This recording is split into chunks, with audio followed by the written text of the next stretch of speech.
Hi, I'm Dr. Catherine Hughes from Crime Psych. Today I'm going to do a psychological analysis of 18-year-old Salvador Ramos. He recently shot his grandmother before driving to Robb Elementary School in the USA, where he killed 21 people.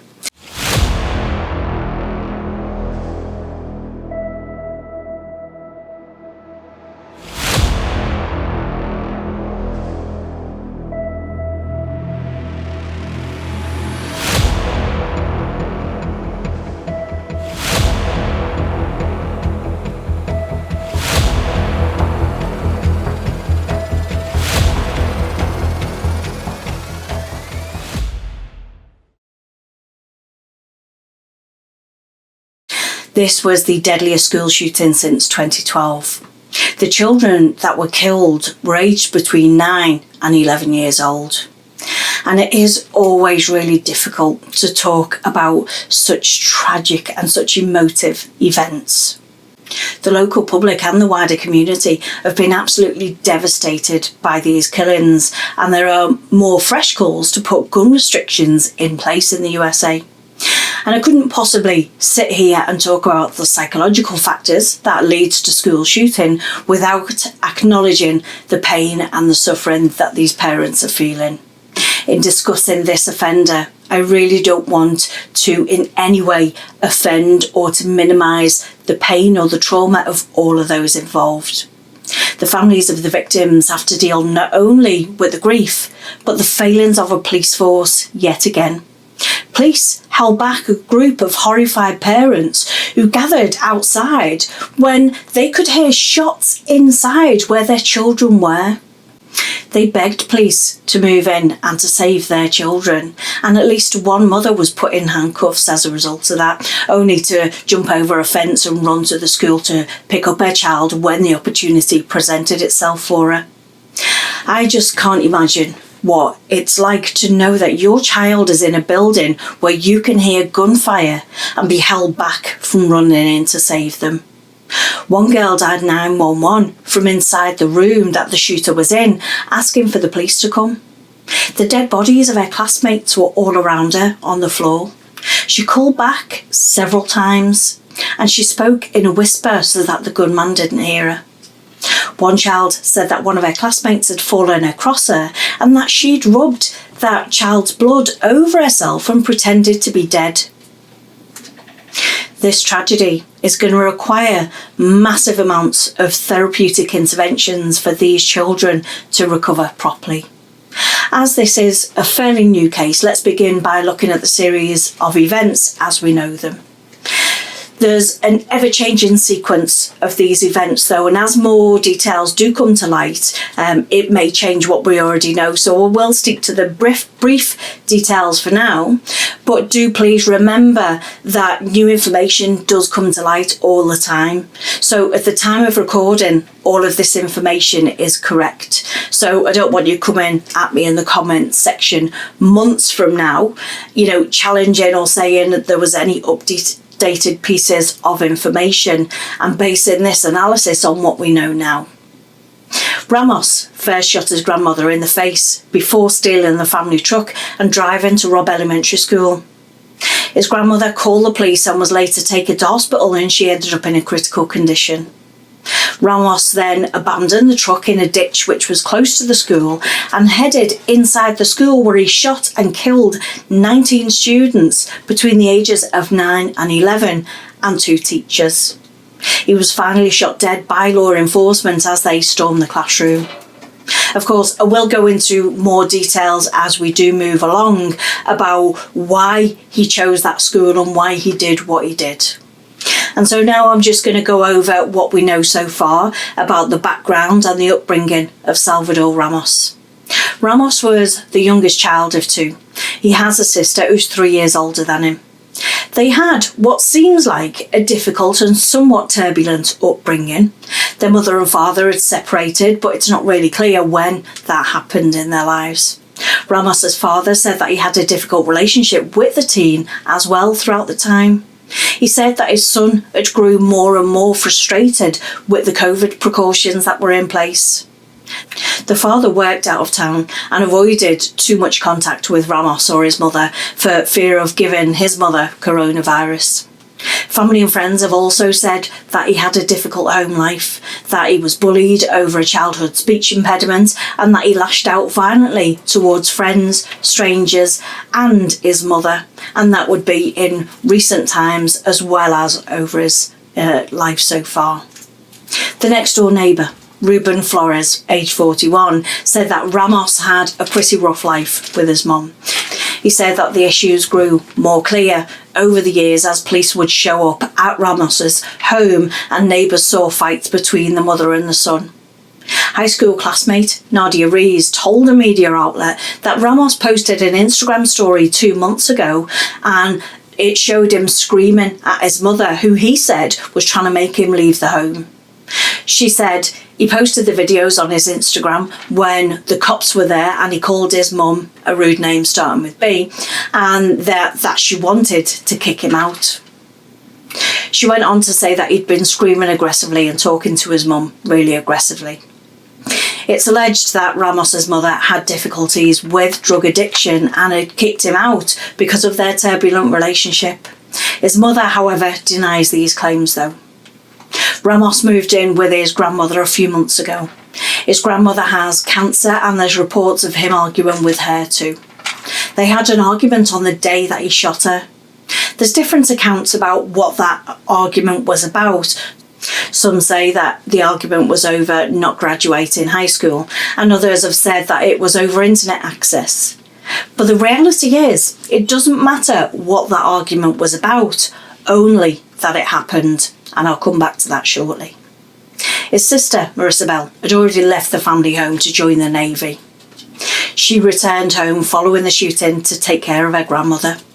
A friend called Santos Valdez spoke to a media outlet saying that they'd been friends since elementary school.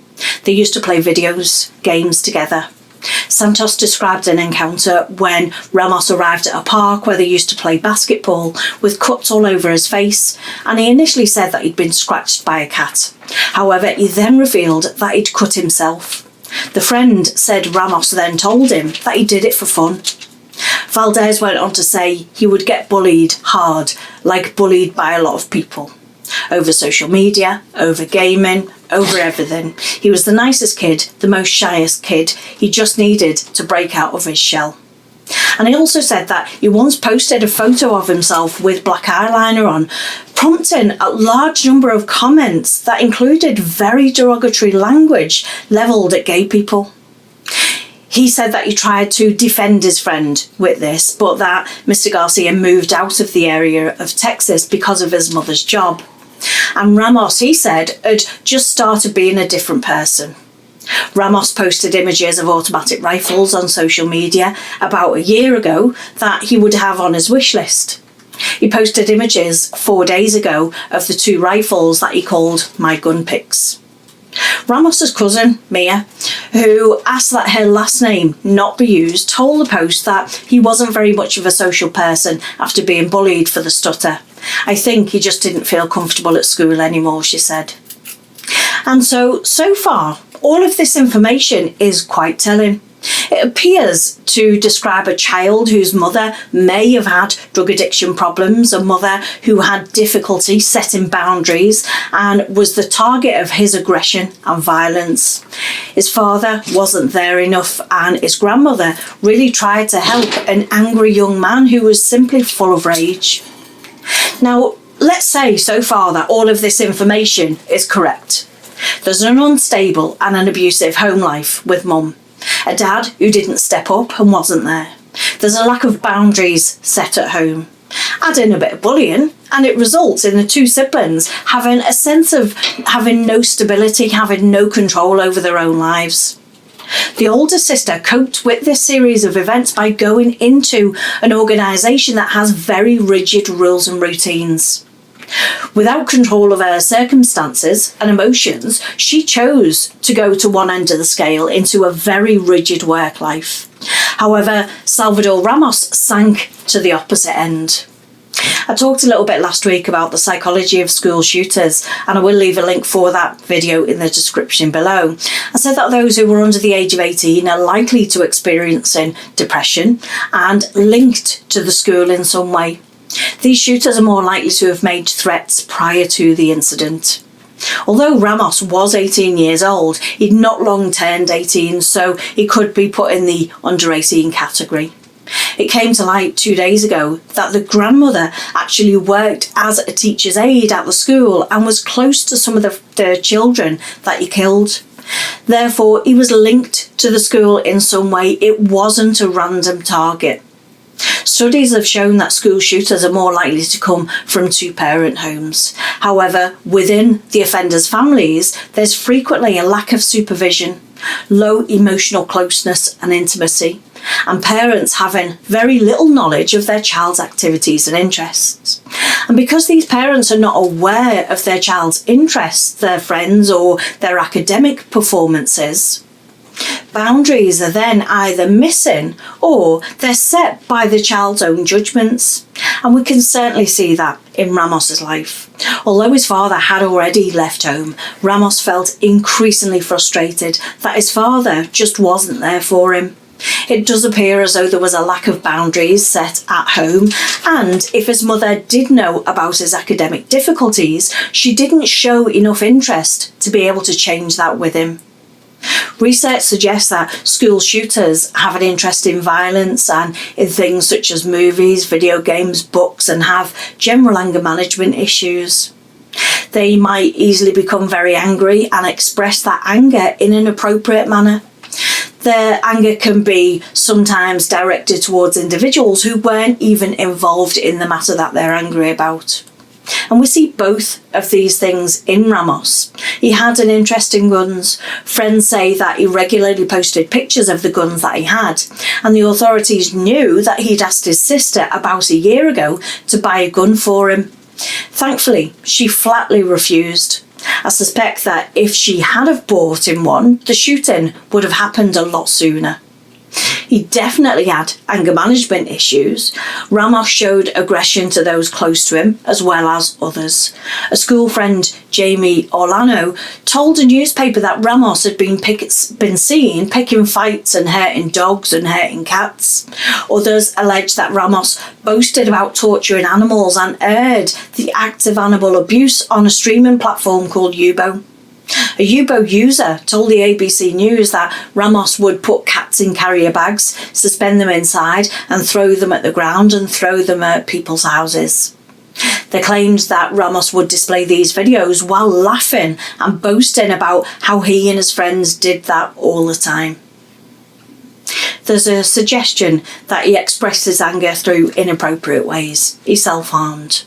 And this wasn't even the subtle kind of self-harming either. He cut his face. Perhaps he did begin by hurting or cutting somewhere else on his body, but grew increasingly frustrated that nobody noticed. This was somebody screaming for help.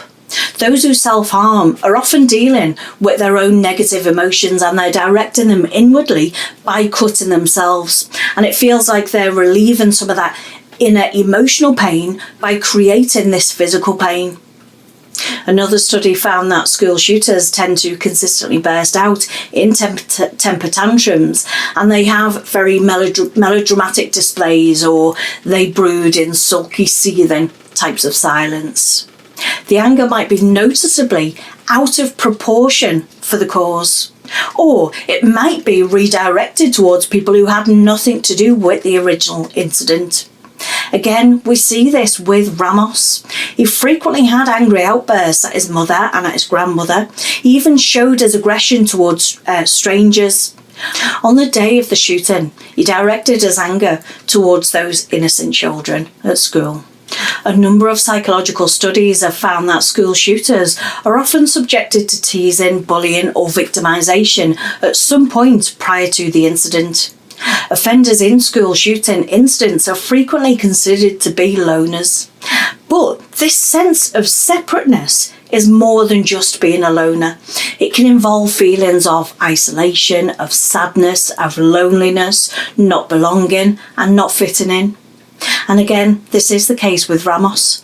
Friends and family members said that Ramos was bullied in middle school and junior school because of his stutter and a lisp.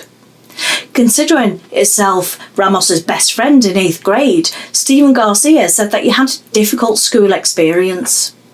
Research has shown that school shooting incidents are very rarely impulsive incidents. They've usually been carefully planned by the offender. And these plans are very occasionally shared with other people, either through direct or indirect threats, and that might be through drawings, diaries and school essays. And these behaviours are what are known as leakage. The leakage that occurs prior to the shooting is an important starting point in identifying potential shooters. This leakage might be expressed directly in a verbal or a written form, for example, in conversations, essays, chat rooms, or in text messages. It could be expressed through drawings and through comics. It might be expressed indirectly through an obsessive interest in violent media prior to the shootings, or an interest in guns or camouflage. Leakage is a very crucial starting point, whether it's expressed directly or indirectly. In the majority of school shootings that we know of, leakage occurred prior to the event. We know that Ramos displayed leakage several times before the shooting. Ramos had posted on a social media platform 3 times in the 30 minutes directly before the attack. The first post said, "I'm going to shoot my grandmother." The second post was, "I shot my grandmother." And the third, which took place just before the attack started, said, "I'm going to shoot up an elementary school." Furthermore, a 15-year-old girl from Germany has told the New York Times that Ramos had text messaged her just before the shooting saying, "I'm going to go and shoot up an elementary school right now." The teenager told the newspaper that she received the messages immediately one after the other at 11:21 a.m, in which the suspect texted her, "I just shot my grandma in the head." On the days leading up to the shooting, Ramos was showing an increased interest in guns, and he shared photographs of them with friends. A classmate said he would message me here and there, and 4 days ago he sent me a picture of the AR he was using and a backpack full of 5.56 rounds, probably like 6 or 7 mags, he said. The messages that followed were really telling though, I thought. The friend texted, "Bro, why do you have this?" And Ramos replied, "Don't worry about it." Ramos then texted saying, "I look very different now, you wouldn't recognise me." And I suspect that this message was indicating that Ramos saw himself as not being the victim anymore, or perhaps evolving into becoming the aggressor. We know from psychological studies that an event such as rejection, isolation, or other grievance is sometimes thought to trigger these incidents. The triggering events tend to occur in the immediate moments prior to the shooting or the immediate weeks prior to the shooting. We know that in this case, that trigger was most likely the argument that he had with his grandmother. Now, I'm not saying that his grandmother should feel any kind of guilt. There was no way she could have known what he would have gone on to do. It was never about that just one argument anyway. It was just the straw that broke the camel's back, so to speak. It could have been any sort of negative interaction or rejection of some kind. Ramos was really angry and he struck out at people several times as a teen. I suspect that he felt very unloved and he acted out more as a result of this, in some sort of a self-fulfilling prophecy type of evolution. It's possible that the argument with his grandmother was the reason that he chose the school that he did. His grandmother worked as a teacher's aide at the school and was close to some of the children that he killed. Younger school shooters are much less likely to commit suicide during a shooting event.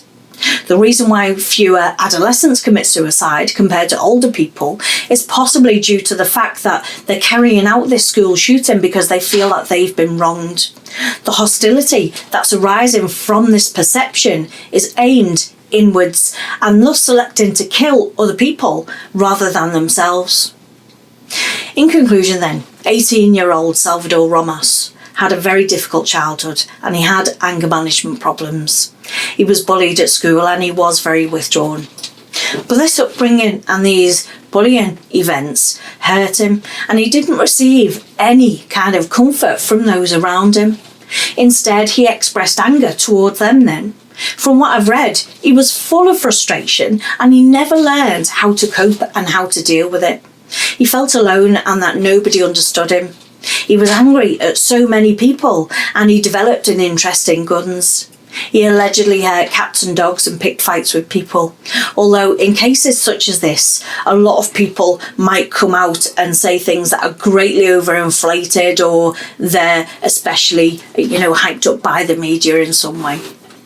I do hope that you found today's video analysis interesting, and more importantly, as always, I hope that you've learned something new from it. Thanks for watching. Join me next week. Bye for now.